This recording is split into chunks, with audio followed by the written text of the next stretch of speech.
Hello दोस्तों, नमस्कार। मैं हूं विनीत कुमार और आप देख रहे हैं हमारे यूट्यूब चैनल दोस्तों, आज हम फिर उपस्थित हैं एक नए वीडियो के साथ और इस वीडियो में हम चर्चा करेंगे एक नए टॉपिक्स पर। इससे पहले की वीडियो में हमने चर्चा की थी कि भारत का भौगोलिक जो है हिमालय के हम भौगोलिक विभाजन के विषय में बात किए थे। आज हम बात करेंगे हिमालय का प्रादेशिक विभाजन और जो उत्तर भारत की कुछ पहाड़ियां हैं, पूर्वोत्तर भारत जो एक खास कर चर्चा में रहता है, तो उसके कुछ बेसिक पॉइंट्स को कवर करेंगे। लेकिन सबसे पहले बात करेंगे हिमालय का प्रादेशिक विभाजन। तो हिमालय के प्रादेशिक विभाजन को आज देखेंगे एक एक करके। भौगोलिक विभाजन को हमने देखा था, भौगोलिक विभाजन में हमने पढ़ा था, जैसे आपको याद होगा कि हमने पढ़ा था भौगोलिक विभाजन में सबसे पहले ट्रांस हिमालय पढ़ा, फिर महान हिमालय, मध्य हिमालय या लघु हिमालय, और फिर हमने पढ़ा शिवालिक हिमालय या उप हिमालय के भाग को हमने देखा था, एक एक करके देखा था। उसमें कुछ चोटियां थी। ठीक उसी प्रकार से भौगोलिक विभाजन तो ये हो गया था। अब इसको हमने प्रादेशिक विभाजन भी किया है। किसने किया है, ये सब बातें चर्चा करेंगे इस वीडियो में, तो इस वीडियो के अंत तक बने रहिएगा।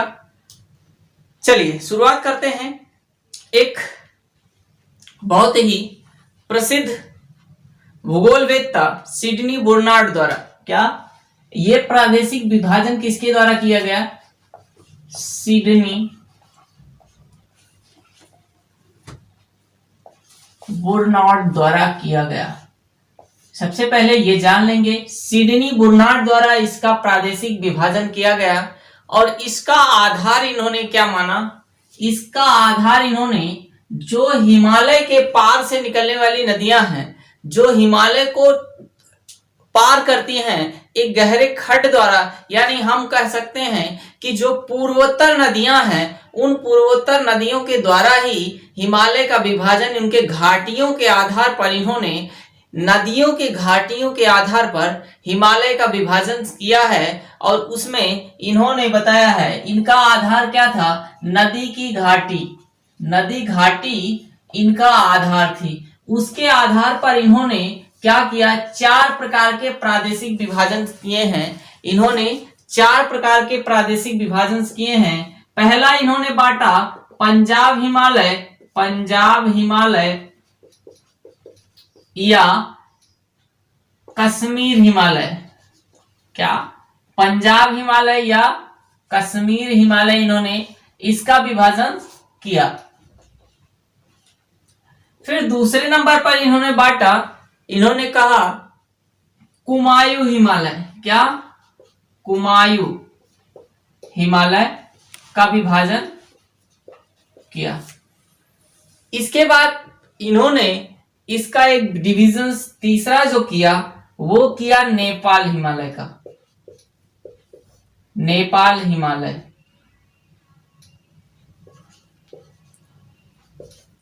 फिर चौथा जो इनका डिवीजन था, वो डिवीजन इनका हुआ कौन सा? वो डिवीजन इनका हुआ असम हिमालय।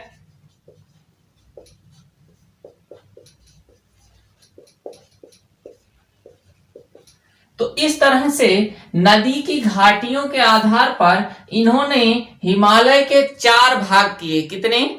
4 भाग किए। ये 4 भाग के आधार इनके जो थे, नदी घाटी थी। और इन चारों जो विभाजन इन्होंने किया है, पंजाब हिमालय की अपनी विशेषता है, कुमायूं हिमालय की भी एक विशेषता है, नेपाल हिमालय की विशेषता और असम हिमालय की, इन सबकी विशेषताएं हैं। कौन कौन सी विशेषताएं हैं उसे देखेंगे। चलिए, इतनी चीजें हो गई। इसमें अब बात करते हैं, एक बार देखते हैं कौन कौन सी नदियां इनके इस विभाजन का आधार बनी। तो एक एक करके इन चीजों को समझने का प्रयास करते हैं। देखिए, सबसे उत्तर में आपको दिख रहा होगा, सबसे उत्तर में जम्मू कश्मीर में यहाँ एक रिवर्स हम जानते हैं कि तिब्बत के पास से एक रिवर्स निकलती है, जिसका नाम है, क्या नाम है? जिसका नाम सिंधु है। और यही सिंधु नदी पहला इनका आधार बनी सबसे पश्चिमी भाग में। उत्तर जो पश्चिमी भाग है, यह सबसे इनका पहला आधार सिंधु नदी घाटी का क्षेत्र है। दूसरी नदी इन्होंने बताया कि दूसरी नदी क्या है? सतलज है। और तीसरी इन्होंने काली को माना, चौथी इन्होंने तीस्ता और पांचवी ब्रह्मपुत्रा नदी। बात करते हैं इन नदियों के बीच के ही भाग को इन्होंने एक हिमालय का टुकड़ा बताया है। जैसे सिंधु और सतलज नदी के बीच हम क्या कहेंगे, सिंधु और सतलज के बीच जो विभाजन हुआ वो पंजाब हिमालय का हुआ। किसका? पंजाब हिमालय। जैसे ग्राफ पे आपको दिख रहा होगा, इधर सिंधु नदी है और ये है सतलज नदी, और ये सतलज नदी इनका डिविजन्स का आधार बनी सतलज नदी। तो सिंधु और सतलज के बीच पंजाब हिमालय या इसी को कश्मीर हिमालय कहते हैं। क्या? कश्मीर हिमालय। पंजाब हिमालय या कश्मीर हिमालय के नाम से हम इसे जानते हैं। दूसरा जो विभाजन हुआ इनका वो हुआ कुमायूं हिमालय के रूप में, और कुमायूं हिमालय दो नदी घाटियों के बीच में स्थित है। कौन सी नदी घाटी है? एक तो काली है, एक नदी काली और दूसरी सतलज। तो सतलज और काली नदी के बीच में कुमायूं हिमालय स्थित है। ये कुमायूं हिमालय, कुमायूं की पहाड़ियां जो स्थित हैं वह उत्तराखंड में स्थित हैं। कहाँ? उत्तराखंड में इसका सर्वाधिक क्षेत्र हमें देखने को मिलता है। ठीक, अब इसके बाद बात करें जो इनका तीसरा डिवीजन था वह था काली और तीस्ता नदी के बीच में।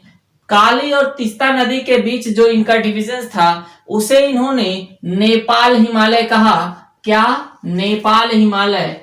उसे इन्होंने नेपाल हिमालय कहा। फिर इसके बाद तीस्ता और ब्रह्मपुत्रा नदी, जो ब्रह्मपुत्रा नदी आज चेमालुंगडुंग ग्लेशियर से निकलकर सांगपो नाम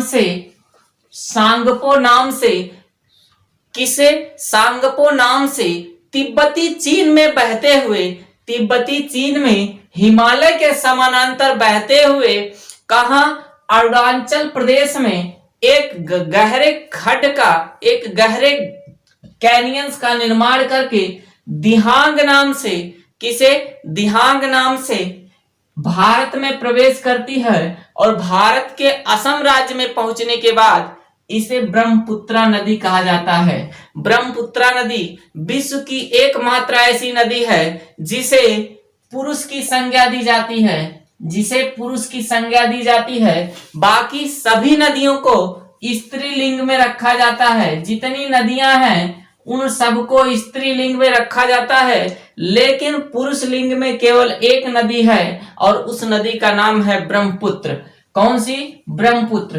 तो इनके ये चार नदी घाटियों का ये आधार रहा, और तीस्ता और ब्रह्मपुत्रा नदी के बीच जो इन्होंने बताया कि हिमालय है उसका नाम इन्होंने असम हिमालय रखा। क्या रखा? उसका नाम इन्होंने असम हिमालय रखा। तो इस तरह से ये चार नदी घाटियां हैं और ये 5 नदी घाटियां हैं, और इन 5 नदी घाटियों के बीच में ये 4 प्रकार के हिमालय का डिवीजन किया गया है। इन 4 डिवीजनों में से अब एक एक करके हम इनकी विशेषता देखते हैं। तो सबसे पहले हम बात करेंगे पंजाब हिमालय या कश्मीर हिमालय की। पंजाब हिमालय या कश्मीर हिमालय की हम बात करेंगे। पंजाब हिमालय की क्या विशेषता है? हम बात करें इसके संपूर्ण विस्तार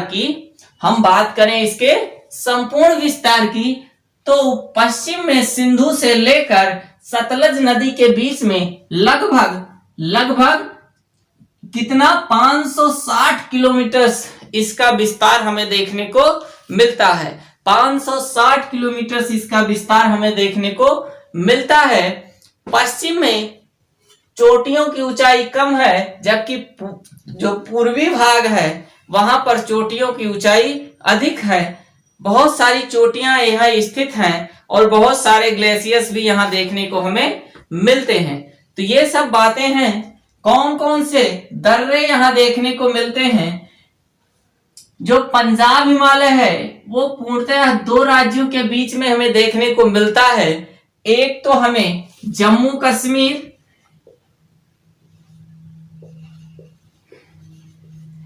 और दूसरा हिमालय। हिमाचल प्रदेश, जम्मू कश्मीर और हिमाचल प्रदेश में हमें पंजाब हिमालय देखने को मिलता है। अब बात करते हैं कि यहां पर जाने के लिए हिमालय की ऊंचाई इतनी अधिक है और इतने गहरे खड्डे हैं कि एक मार्ग की जरूरत होती है। तो कई सारे दर्रे हैं और वो सारे दर्रे कहीं ना कहीं इन नदियों द्वारा या भ्रंशन प्रक्रियाओं द्वारा निर्मित किए गए हैं। अधिकांश दर्रे हमें नदियों द्वारा देखने को मिलते हैं। इन दर्रों में बात करें तो इन दर्रों में पीर पंजाल दर्रा, बनिहाल दर्रा और बुर्जिल दर्रा, जोजिला दर्रा हमें देखने को मिलता है। ये 4 प्रमुख दर्रे हैं जो हमें पंजाब हिमालय में देखने को मिलते हैं। क्या? जो हमें पंजाब हिमालय में देखने को मिलते हैं। इनके प्रमुख चोटियों की बात करें, प्रमुख श्रेणियों की बात करें, यानी पर्वत श्रृंखलाओं की बात करें तो इसके उत्तर में हमने बताया था कि यहाँ पर ट्रांस हिमालय जो हिमालय का भाग नहीं बताया जाता, जो हिमालय का भाग नहीं है उसमें स्थित है काराकोरम लद्दाख। इसके बाद यहाँ हम देखते हैं पंजाब हिमालय में हमें जास्कर, धौलाधर और पीर पंजाल श्रेणियां देखने को मिलती हैं। कौन कौन सी? काराकोरम, लद्दाख, जास्कर, पीर पंजाल और धौलाधर श्रेणियां हमें देखने को इसके पास मिलती हैं। तो ये सारी श्रेणियां हैं। हमने बताया था काराकोरम पर सबसे ऊंची चोटी, भारत की सबसे ऊंची चोटी स्थित है। कौन सी चोटी है? उसका नाम है K2। क्या है? K2। इसे गाडविन ऑस्टिन के नाम से भी जानते हैं। क्या? गाडविन ऑस्टिन। तो इस तरह से ये गाडविन ऑस्टिन जो है ये काराकोरम में स्थित है और काराकोरम की पहाड़ियां जो है वो जम्मू कश्मीर में है। आप समझें इस बात को। इसके बाद बात करें, यहां पर बहुत सारी चीजें और देखने को हमें मिलती हैं। क्या है? इसमें कुछ मध्य जो इसके पठारी एरियाज हैं वहां पर हमें कई सारी झीलें देखने को मिलती हैं। जैसे हम बुलर झील का उदाहरण ले सकते हैं। बुलर झील भी हमें यहीं देखने को मिलती है। तो इस तरह से इसका डिवीजन किया गया है, इस तरह से इसका विभाजन इन्होंने किया है और ये इसकी विशेषताएं हैं। इसके बाद बात करेंगे पंजाब हिमालय के बाद बात करेंगे एक चीज और पंजाब हिमालय में। जैसे हम समुद्र तल से, हमने इसके पहले की वीडियो में भी चर्चा किया था कि समुद्र तल से हम जैसे जैसे ऊंचाई पर जाते हैं क्या होते हैं? तापमान में कमी देखने को मिलती है और ये श्रेणियां ऊंची श्रेणियां हैं। तो इन श्रेणियों में भी हिमरेखा जहां ऐसी रेखा होती है, ऐसा आधार होता है जिसके बाद कभी भी बर्फ पिघलता नहीं है। यानी समुद्र तल से वह ऊंचाई जिसके ऊपर जाने पर हमें कभी भी बर्फ पिघले ना, क्या है? हमेशा उस पर बर्फ आच्छादित क्षेत्र देखने को मिलेगा। तो उसे हम मान लेते हैं कि वह क्या है? हिम रेखा है। कौन सी रेखा है? हिम रेखा है। तो यहां पर हिम रेखा की ऊंचाई क्या है? अधिक देखने को हमें मिलती है। क्या है? हमें हिम रेखा की ऊंचाई अधिक देखने को मिलती है। और यह ऐसा कब देखने को हमें मिलता है? ऐसा हमें शुष्क ऋतु में देखने को मिलता है, क्योंकि शुष्क ऋतु में तापमान की अधिकता के कारण जो नीचे के ग्लेशियर्स हैं वो पिघल जाते हैं और पीक जो चोटियां हैं वहां पर ग्लेशियर रहते हैं। तो इस तरह से हम ये कह सकते हैं कि जो हमारी ग्रीष्म ऋतु है उसमें क्या है? जो हमारा ग्रीष्म ऋतु है उसमें हिम रेखा की ऊंचाई बढ़ती है, जबकि अगर बात करें शीत ऋतु की तो शीत ऋतु में हिम रेखा की ऊंचाई क्या होती है? घटती है। ये दो महत्वपूर्ण फैक्टर्स यहां देखने को हमें मिलते हैं। तो इतनी सारी बातें हम यहां से पाते हैं। बाकी बहुत सारी चीजें हैं, ये निर्जन प्रदेशों के रूप में भी देखने को हमें मिलता है, क्योंकि बर्फाच्छादित क्षेत्र में जन संसाधन या लोगों का रहन सहन बहुत दुर्लभ होता है और रहना थोड़ा सा कठिन होता है, तो इन क्षेत्रों में जनसंख्या ना के बराबर देखी जाती है, जनसंख्या ना के बराबर देखी जाती है। इसके बाद बात करेंगे नेक्स्ट, और नेक्स्ट क्या है, नेक्स्ट हम देखेंगे हमारा जो नेक्स्ट है वह है कुमायूं हिमालय। कुमायूं हिमालय किन दो नदियों के बीच में स्थित है, कई बार ऐसा क्वेश्चन पूछा जाता है। तो हम बात करें कुमायूं हिमालय की, तो कुमायूं हिमालय काली और सतलज नदी के बीच में स्थित भाग को हम कुमायूं हिमालय के नाम से जानते हैं। इसकी लंबाई की बात करें तो इसकी जो कुछ विस्तार है, किसका हम चर्चा कर रहे हैं, कुमायूं हिमालय का, और कुमायूं हिमालय के विस्तार का बात करें तो यह विस्तार लगभग 320 किलोमीटर, कितना 320 किलोमीटर के आसपास हमें देखने को मिलता है। कितना, लगभग 320 किलोमीटर देखने को मिलता है। यहाँ की एक सबसे बड़ी विशेषता क्या है, इन चोटियों की जो ये पर्वत श्रृंखला हमने डिवीजन किया है हिमालय का, यह कुमायूं हिमालय की एक मुख्य विशेषता है कि इसके क्षेत्र में बहुत सारे धार्मिक प्लेस, बहुत सारे क्या हमें धार्मिक प्लेस देखने को मिलते हैं, क्योंकि शिखरों पर, इसके ऊंची ऊंची चोटियों पर बहुत सारे धार्मिक स्थान बनाए गए हैं। तो ये धार्मिक महत्व के लिए से हमें ज्यादा महत्वपूर्ण दिखाई देता है, इसका महत्व धार्मिक ज्यादा है। इसमें बहुत सारी चोटियां हैं, उन चोटियों की एक बार चर्चा करते हैं, कौन कौन सी चोटियां इसमें आती हैं। तो हम बात करें इन चोटियों की, तो इन चोटियों में सॉरी नंदा देवी, चलिए इन चोटियों में बात करें तो इन चोटियों में नंदा देवी जिसकी ऊंचाई की बात करें तो 7,816 मीटर, 7,816 मीटर नंदा देवी इसी का पार्ट है, किसका, कुमायूं हिमालय का पार्ट है। नंदा देवी हो गया। फिर इसके बाद बद्रीनाथ, क्या, बद्रीनाथ की बात करें तो इसकी ऊंचाई 7,070 मीटर देखने को हमें मिलती है। फिर इसके साथ बद्रीनाथ, यहाँ केदारनाथ और केदारनाथ की जो ऊंचाई हमें देखने को मिलती है वह मिलती है 6,940 मीटर, 6,940 मीटर ऊंची चोटियां हैं। और उसपे ये सारे क्या हैं, नंदा देवी भी एक धार्मिक स्थान है, बद्रीनाथ भी एक धार्मिक प्लेस है और केदारनाथ भी एक धार्मिक प्लेस है। चूंकि इसके बीच में दो महत्वपूर्ण धार्मिक नदियां जैसे यमुना और गंगा हमें देखने को मिलती हैं, तो गंगा गंगोत्री और यमुना यमुनोत्री से निकलती है। तो यमुनोत्री जो गंगोत्री है उसमें बहुत सारी नदियां मिलती हैं, जैसे अलकनंदा, पिंडारी, धौलाधरी। तो ये सारी नदियां आके मर्ज होती हैं और एक नदी और जिसे भागीरथी कहते हैं, लास्ट में गंगा को हम भागीरथी के नाम से उत्पत्ति होती है। ऐसा माना जाता है कि भगीरथ ने गंगा की उत्पत्ति के लिए कई साल, हजारों साल क्या किया, उनके वंशजों ने तपस्या किया और लास्ट में जब भागीरथी तपस्या करने के लिए गए तो शिव जी, चूंकि शिव का ये प्लेस माना जाता है कैलाश पर्वत के निकट है, तो कैलाश पर्वत पे शिव जी रहते थे और शिव की भक्ति करने के लिए कैलाश के पास ही जाना होता था लोगों को। तो भागीरथी ने शिव जी को प्रसन्न किया और शिव जी के प्रसन्न होने के बाद जो है ब्रह्मा जी ने शिव जी से कहा कि अपनी जटाओं में, किसको, अपनी जटाओं में गंगा जी को धारण कर लीजिए, क्योंकि स्वर्ग में गंगा जी रहती थी। मान्यता यह है कि शिव जी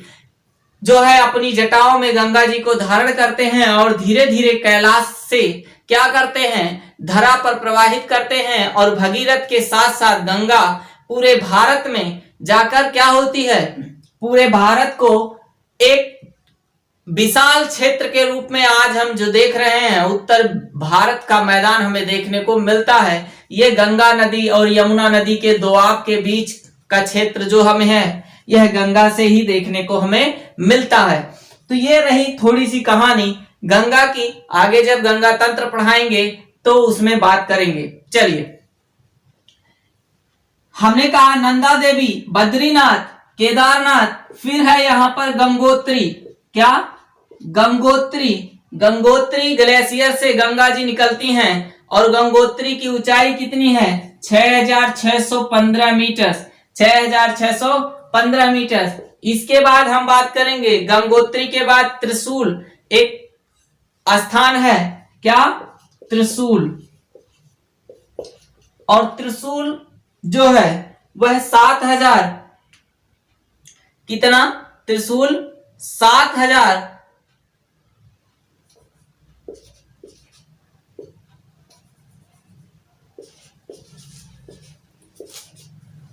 त्रिशूल 7000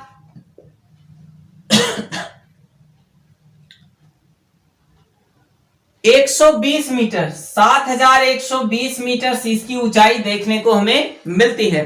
चलिए, इसके बाद और बहुत सारे इस पे यमुनोत्री हो गई, गंगोत्री हो गई, केदारनाथ, बद्रीनाथ, नंदा देवी, ऐसी ये चोटियां यहाँ देखने को मिलती हैं। और इन चोटियां पर क्या है? धार्मिक स्थान बनाए गए हैं। इसलिए इस जो कुमायूं हिमालय है इसका धार्मिक महत्व हमें देखने को मिलता है। ऐसा इसमें बहुत सारे इस हिमालय के क्षेत्र में, कुमायूं हिमालय के क्षेत्र में बहुत सारे ताल देखने को हमें मिलते हैं, जैसे नैनीताल। तालों में नैनीताल, बाकी सब तलैया। तो आपने सुना होगा, तो ये इसी एरिया का भाग है, उत्तराखंड में है नैनीताल, भीमाताल, ये सब बहुत सारे ताल यहां हमें देखने को मिलते हैं। यह ताल जितने हैं, इसके बाद यहाँ इन तालों को एक झील के रूप में भी निर्माण हमें देखने को मिलता है। बहुत सारे झील हमें देखने को मिलती हैं और झीलों के जब पानी सूख जाते हैं तो एक विस्तृत मैदान का रूप ले लेते हैं, जो काफी महत्वपूर्ण हमें देखने को मिलते हैं।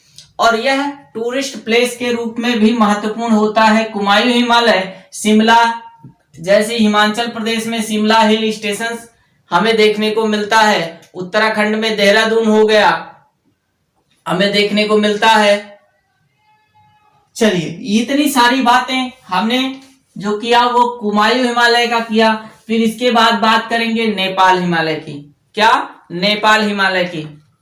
नेपाल हिमालय की बात हम करते हैं। नेपाल हिमालय का सर्वाधिक विस्तार, हम यूं कहें कि सबसे ज्यादा जो लंबाई है वह नेपाल हिमालय की, और सर्वाधिक विकास जो हुआ है वो नेपाल हिमालय में हमें देखने को मिलता है। और विश्व की सबसे ऊंची चोटियां भी हमें नेपाल हिमालय में ही देखने को मिलती हैं। नेपाल हिमालय हमारे लिए खास है। चलिए, खास तो सभी हैं, लेकिन नेपाल हिमालय कुछ महत्वपूर्ण विशेषताओं के साथ जाना जाता है। नेपाल हिमालय काली नदी और तीस्ता नदी के बीच में स्थित, इन्होंने बताया कि काली नदी की घाटी और तीस्ता नदी के बीच में क्या है? नेपाल हिमालय स्थित है। नेपाल हिमालय स्थित है। चलिए, बात करते हैं इसके कुल लंबाई की। तो लगभग जो इसकी लंबाई है वह 800 किलोमीटर। कितनी? नेपाल हिमालय की जो लंबाई है, इसका विस्तार जो है वो 800 किलोमीटर हमें देखने को मिलता है। बात इसके औसत ऊंचाई की करें, बात इसके औसत ऊंचाई, क्या? औसत ऊंचाई। चूंकि यह ऊंचाई के लिए ही जाना जाता है, विश्व में सबसे ऊंची चोटियां यहां मिलती हैं, तो जाहिर सी बात है कि इसकी ऊंचाई सर्वाधिक होगी। तो औसत ऊंचाई जो यहां हमें देखने को मिलती है वह 6020, कितना? 6200 मीटर्स के आसपास हमें देखने को मिलती हैं। कितनी? 6200 मीटर्स के आसपास हमें देखने को मिलती है। इसकी ये औसत ऊंचाई है। जबकि सर्वाधिक ऊंचाई चोटियों पर भी बात करते हैं। यह पूरा जो हिमालय है, हिमालय के सर्वोच्च शिखर जो हैं यहाँ पर स्थित हैं। और जो सर्वोच्च शिखर हैं वो कैसे हैं? पूरी तरह से हिमाच्छादित हैं। हिमाच्छादित यानी हिमाच्छादित की बात करें तो इन पर कभी बर्फ पिघलता नहीं। इन पर कई मीटर, सैकड़ों मीटर मोटी हिमालय की परत, वो हिम की परत देखने को हमें मिलती है। ठीक, कौन कौन सी चोटियां हैं, कौन कौन से शिखर हैं, इन पर बात करते हैं। देखिए, हिमालय में जो सबसे ऊंचा, नेपाल हिमालय में जो सबसे ऊंचा शिखर है, अब आपको अनुमान लग ही गया होगा, क्योंकि वह विश्व का सबसे ऊंचा शिखर है और उस शिखर का नाम है एवरेस्ट। इसे माउंट एवरेस्ट कहते हैं। माउंट इसलिए क्योंकि पर्वत है और पर्वत को ही माउंट कहा जाता है। माउंट एवरेस्ट यानी एवरेस्ट विश्व की सबसे ऊंची चोटी यहां स्थित है नेपाल हिमालय में। कितना है? 8,848 मीटर। 8,848 मीटर। बस एक एक्सेप्शन है, कई बार 48 ना देकर यहां पर 50 दे देता है। चूंकि वर्तमान में ऐसा माना जाता है कि हिमालय धीरे धीरे क्या हो रहा है, इसके ऊंचाई में वृद्धि हो रही है, तो 2 मीटर सभी नए आंकड़े में जो आप देखने को मिलेगा वो 8,850 मीटर इसकी ऊंचाई देखने को हमें मिलेगी। इसके बाद बात करें कंचनजंगा की, दूसरी चोटी हमें देखने को मिलती है कंचनजंगा। और आपको पता होगा कि हिमालय की, जो भारत में हिमालय की सबसे ऊंची चोटी कंचनजंगा, कोई हमें ये बताए कि कंचनजंगा कहाँ है? चलिए हम ही बता देते हैं। कंचनजंगा सिक्किम में स्थित है। कहाँ? सिक्किम में स्थित है। इससे पहले की वीडियो में हमने चर्चा की थी। तो क्या है? कंचनजंगा। और ये कंचनजंगा की जो ऊंचाई है वह है कितना? 8,586 मीटर।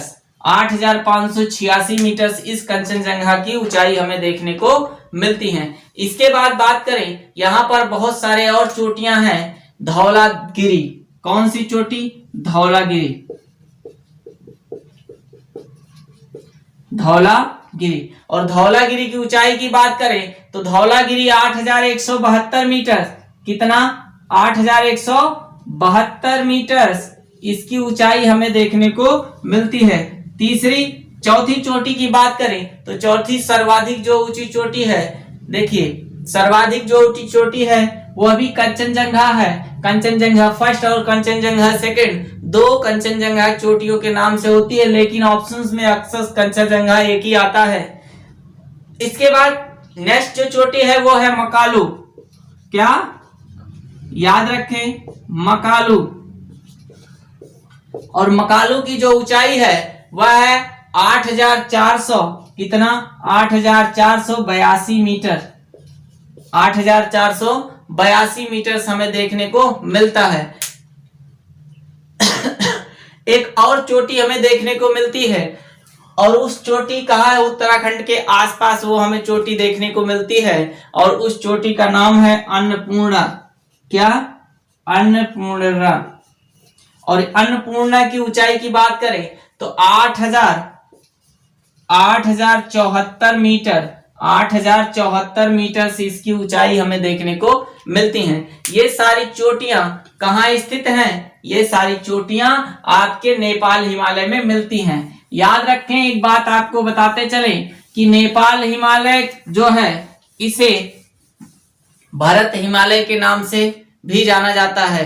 क्या? इसे भरत हिमालय के नाम से भी जाना जाता है। इसकी विशेषता है, आगे जब नेपाल की उत्पत्ति को डिटेल से चर्चा करेंगे कि जब हिमालय की उत्पत्ति और उसके महत्व की बात करेंगे आगे की वीडियो में, इसके बाद चलिए, लेकिन अभी यहाँ चर्चा कर रहे हैं हम नेपाल हिमालय की। तो नेपाल हिमालय की इतनी सारी विशेषताएं हैं, एक विशेषता और देखते हैं, और वह क्या है कि जो नेपाल हिमालय में पूर्वी भाग है, जो नेपाल हिमालय का पूर्वी भाग है, उसमें चूना जनित शैलें हमें देखने को मिलती हैं। चूना पत्थर और शैल हमें देखने को मिलती है। यहाँ पर चीका युक्त, बालू युक्त ये सारे पत्थर हमें देखने को मिलते हैं। तो आर्थिक दृष्टिकोण से भी ये थोड़े से हमारे लिए महत्वपूर्ण साबित होते हैं।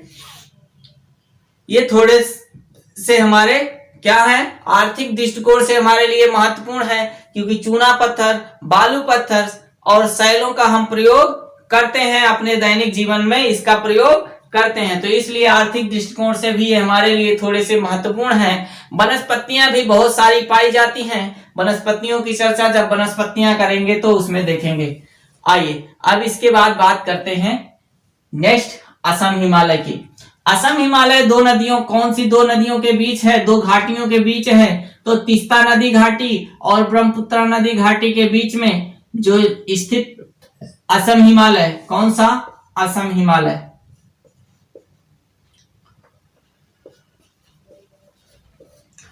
असम हिमालय हमें देखने को मिलता है। असम हिमालय की बात करें, इसके लंबाई की बात करें तो असम हिमालय 750, कितना, 750 किलोमीटर इसकी जो लंबाई है, इसका जो विस्तार है 750 किलोमीटर इसका विस्तार हमें देखने को मिलता है असम हिमालय का। कहां से, तीस्ता नदी, यहां है तीस्ता नदी, और तीस्ता नदी के बाद इधर से ब्रह्मपुत्रा नदी, तो ब्रह्मपुत्रा और तीस्ता के बीच 750 किलोमीटर के आसपास का क्षेत्र हमें क्या है, असम हिमालय के नाम से हम इसे जानते हैं। अब बात करें इसके श्रेणियों की बात करें तो ये श्रेणियों में क्या है, ये मैदानों की तरफ तो जो जब जैसे हम आते हैं मैदानी भाग, असम क्षेत्र में आते हैं तो हमें मैदानी भाग देखने को मिलता है, इधर तो हमें तीव्र ढाल देखने को मिलता है, लेकिन इसके विपरीत दिशा में बात करें तो ढाल वहीं हमें कम देखने को मिलता है। और क्या कुछ बातें हैं, चलिए देखते हैं। इसमें दो चीजें और हैं।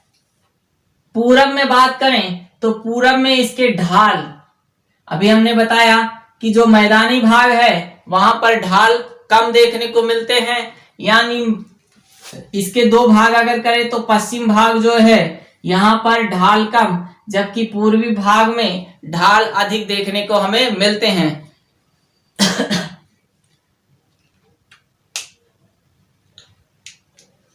इस पे प्रमुख शिखर कौन कौन से हैं, एक बार उनको चर्चा करते हैं। देखिए, कुला कांगड़ी,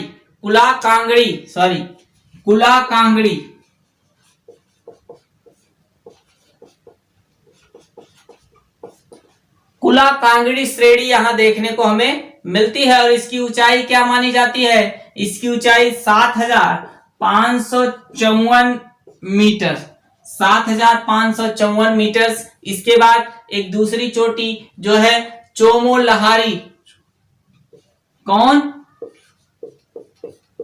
चोमो लहारी, और चोमो लहारी चोटी भी हमें यहां देखने को मिलती है, और इस चोटी की ऊंचाई की बात करें तो 7,314 मीटर इसकी ऊंचाई हमें देखने को मिलती है। एक और चोटी है, वह कौन सी चोटी है, काबरू और पोहनी, ये भी दो चोटियां देखने को मिलती हैं। कौन सी, काबरू और कोहनी। कई बार यूपीएससी में या यूपीपीएससी में ये डिप्थ वाले जो चोटियां हैं ये पूछा जाता है कि कामरू और कोहिनी या चोमा लहरी या कांगड़ी जो है, कुला कांगड़ी, ये किसके भाग हैं, तो ये भाग हैं असम हिमालय के। इस बात को समझें, वनडे एग्जाम लेवल एग्जाम्स के लिए जो डेली बेसिस एग्जाम हो रहे हैं, वनडे एग्जाम्स हो रहे हैं, जो वन लाइनर्स होते हैं, उसमें अक्सर ऐसे क्वेश्चंस नहीं पूछे जाते। लेकिन अगर आप यूपीएससी के एक्सपीरियंस में शामिल हो रहे हैं तो आपको ये सब बातें जानकारी रखनी होगी। चलिए इसके बाद बात करें, यहां पर बहुत सारी जनजातियों के नाम पर असम हिमालय, चूंकि इस पहाड़ी क्षेत्र में, असम हिमालय जो है ये पहाड़ी क्षेत्र है, और इस पहाड़ी क्षेत्र में बहुत सारी जनजातियां रहती हैं। क्या, बहुत सारी जनजातियां रहती हैं। उन जनजातियों के नाम पर बहुत सारी नदियों के नाम और बहुत सारी चोटियों के नाम रखे गए हैं। कौन कौन सी चोटियां हैं, कौन कौन सी पहाड़ियां हैं, उनको एक बार देख लेते हैं। चलिए उनको एक बार देख लेते हैं, बस आप नाम याद रखें। बाकी अभी पूर्वी हिमालय की चर्चा, जो पूर्वी उत्तर भारत है, उसके विषय में आगे चर्चा अभी करेंगे। चलिए, क्या है आका, आका एक जनजाति है। तो आका पहाड़ी यहां है, धनसिरी पहाड़ी भी यहां हमें देखने को मिलती है। इसके बाद डफला एक जनजाति है, याद रखें डफला की पहाड़ियां, डफला। फिर मिरी कौन? मिरी। ये सभी जनजातियां और इनके नाम पर एक एक पहाड़ियों का नाम, क्योंकि ये पहाड़ियों के पास ही रहती हैं। और अमोर, फिर मिसमी। तो ये सारी आका, धनसिरी, डफला, मिरी, अमोर, मिसमी, ये सारी जनजातियां यहां हमें देखने को मिलती हैं। इनके ही नाम पर इन पहाड़ियों का नामकरण किया गया है। तो ये सारी बातें हमने पढ़ा। पंजाब हिमालय, कुमायूं हिमालय, नेपाल हिमालय और असम हिमालय, इसका प्रादेशिक विभाजन सिडनी बुर्नार्ड द्वारा किया गया। ये सारी बातें प्रादेशिक विभाजन के आधार पर हो गई। कुछ विशेषताएं और हैं वो देख लेते हैं। कभी कभी वन-लाइनर क्वेश्चंस में पूछ लेता है। वो क्या पूछता है कि सर्वाधिक चौड़ाई किस हिमालय की है? सिडनी बुर्नार्ड द्वारा किए गए विभाजन में सर्वाधिक चौड़ाई किस हिमालय का है? और ये चारों ऑप्शन आपका रहेगा, तो उसमें जो चारों ऑप्शंस में से सही होगा, सर्वाधिक चौड़ाई किसका है? पंजाब हिमालय या कश्मीर हिमालय की चौड़ाई क्या है? सर्वाधिक है। ये इसकी विशेषता है पंजाब हिमालय की। दूसरी बात करें तो पूछा जाता है किस हिमालय में सिडनी बुर्नार्ड द्वारा किए गए विभाजन में कौन से हिमालय में सर्वाधिक क्या है? हिम नदियां देखने को मिलती हैं। तो सर्वाधिक जो हिम नदियां देखने को मिलती हैं यहाँ कुमायूं हिमालय में मिलती हैं हिम नदियां। और हमने अभी बहुत सारी नदियों का जिक्र भी आपसे किया। इसके बाद नेक्स्ट बात करें, सर्वाधिक हिम नदियां यहाँ देखने को मिलती हैं। फिर पूछा जाता है कौन सा हिमालय है सिडनी बुर्नार्ड द्वारा जिसका डिवीजन किया गया और सर्वाधिक ऊंचाई देखने को मिलती है? तो सर्वाधिक ऊंचाई हमने बताया अभी नेपाल हिमालय की है। तो यह क्या है? इसकी सर्वाधिक ऊंचाई देखने को हमें मिलती है, यानी नेपाल हिमालय की सर्वाधिक ऊंचाई हमें देखने को मिलती है। इसके बाद करें, एक चीज और पूछा जाता है, कौन से हिमालय पर सर्वाधिक जैव विविधता देखने को मिलती है? सर्वाधिक जैव विविधता, तो याद रखें जो असम हिमालय है यहां पर क्या मिलता है? सर्वाधिक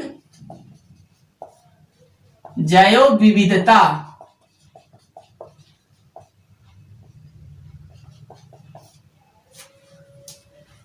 जो डाइवर्सिटी है, मोर बायोडाइवर्सिटीज, जो बायोडाइवर्सिटी है यहां पर हमें सर्वाधिक देखने को मिलती है। तो ये सारे इसके कुछ खास फीचर्स थे, खास बातें थी जिसे हमें समझ लेना, जान लेना अति आवश्यक होता है। चलिए, इतनी तो सारी बातें हमने अभी प्रादेशिक हिमालय की है। अब इसके बाद हम चर्चा करेंगे नेक्स्ट वीडियो में, और उसमें चर्चा करेंगे पूर्वोत्तर भारत की, खासकर चर्चा करेंगे, और उसमें बहुत सारी छोटी छोटी पहाड़ियां हैं उनके विषय में चर्चा करेंगे। उम्मीद करते हैं कि आपको ये सभी बातें समझ में आई होंगी। यदि फिर भी हमने समझाने की पूर्णतः कोशिश की है, अगर फिर भी किसी बात को लेकर आपके मन में कोई डाउट, कोई सलाह रहती है, तो आप नीचे कमेंट बॉक्स में लिखना ना भूलिए। और वीडियो पसंद आए तो अधिक से अधिक शेयर करिए। हमारे चैनल पर हैं नए यदि आप, तो चैनल को सब्सक्राइब करिए। Thanks for watching this video. मिलते हैं फिर नेक्स्ट वीडियो में, तब तक के लिए बाय बाय, टेक केयर।